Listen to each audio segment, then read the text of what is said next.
प्यार का पंचनामा 2.0। अमन एक सीधा सादा लड़का था जो चीजों को ज्यादा सीरियसली लेने की आदत से परेशान रहता था। उसके दोस्त अक्सर उसे भोला भाला बाबा कहकर चिढ़ाते थे। दूसरी तरफ साक्षी एक चुलबुली और हंसमुख लड़की थी जिसे जिंदगी के हर पल को मजे में जीने की आदत थी। कॉलेज की लाइब्रेरी में पहली मुलाकात तब हुई जब अमन ने गलती से अपनी मोटी किताब साक्षी के सिर पर गिरा दी। अंधे हो क्या? साक्षी ने सिर सहलाते हुए कहा। सॉरी, वो किताब फिसल गई, अमन ने शर्माते हुए कहा। किताब थी या बम? सीधे सिर पर गिराए। साक्षी ने उसकी टांग खींची। अमन का चेहरा लाल हो गया, लेकिन साक्षी की इस बात पर बाकी स्टूडेंट्स ठहाके लगाने लगे। उस दिन अमन को पहली बार एहसास हुआ कि साक्षी कोई आम लड़की नहीं, बल्कि मुसीबतों का चलती फिरती दुकान है। इस पहली अजीब मुलाकात के बाद अमन और साक्षी की बातचीत शुरू हो गई। साक्षी अक्सर उसके साथ मजाक करती, लेकिन अमन धीरे धीरे उसकी तरफ खींचने लगा था। एक दिन कैंटीन में जब अमन और उसका दोस्त राजू बैठे थे, तो साक्षी उनके टेबल पर आकर बैठ गई। अमन, तुम्हें पता है कि तुम कितने बोरिंग हो? साक्षी ने कहा। बोरिंग? अमन ने चौंकते हुए पूछा। हाँ, तुम्हें लाइफ में कोई मस्ती करनी चाहिए। चलो, आज से मैं तुम्हारी टीचर बनूंगी। उस दिन से साक्षी ने अमन को अपने स्टाइल में जीना सिखाने की ठानी। अमन, जो पहले शांत और शर्मीला था, अब साक्षी की वजह से थोड़ा थोड़ा खुलने लगा। वो अब नए नए मजाक करने की कोशिश करता, हालांकि उनमें से आधे लोगों के सिर के ऊपर से निकल जाते।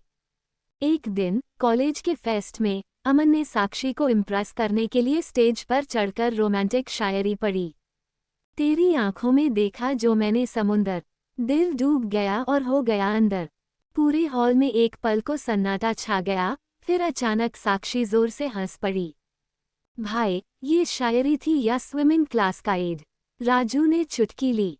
अमन शर्म से पानी पानी हो गया, लेकिन साक्षी ने उसकी पीठ थपथपाई। अच्छा था, कम से कम अब तुम कोशिश तो करने लगे। अमन को अब ये समझ आने लगा था कि वह साक्षी से प्यार करने लगा है।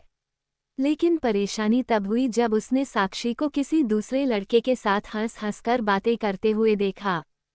उसका दिमाग भन्ना गया। भाई, ये तो धोखा है। अमन ने राजू से कहा। भाई, प्यार के रास्ते में ट्रैफिक तो रहेगा, ओवरटेक कर ले। अमन ने ठान लिया कि वह साक्षी से पूछकर रहेगा।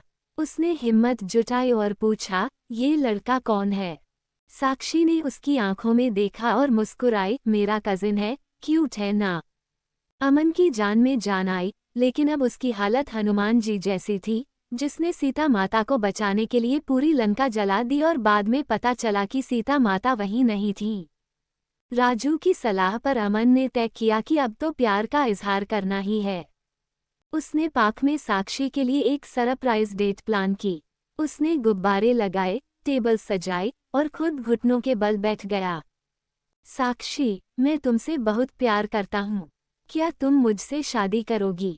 साक्षी ने सोचा, मुस्कुराई और बोली, हम सोचने में तो 2-3 साल लग सकते हैं, पर फिलहाल चाय पिलाओ। अमन का मुंह खुला रह गया, लेकिन उसने हंसते हुए चाय मंगवाई। उस दिन के बाद अमन और साक्षी की जोड़ी पक्की हो गई। अमन की जिंदगी से सीरियसनेस गायब हो गई और साक्षी की मस्ती में थोड़ा प्यार भी मिल गया। सीख, प्यार और कॉमेडी साथ साथ चल सकते हैं, और अगर आपकी गर्लफ्रेंड मजाकिया हो तो आपको हर दिन एक नया पंचलाइन मिलेगा। कहानी अच्छी लगी हो चैनल को सब्सक्राइब एंड लीके कमेंट्स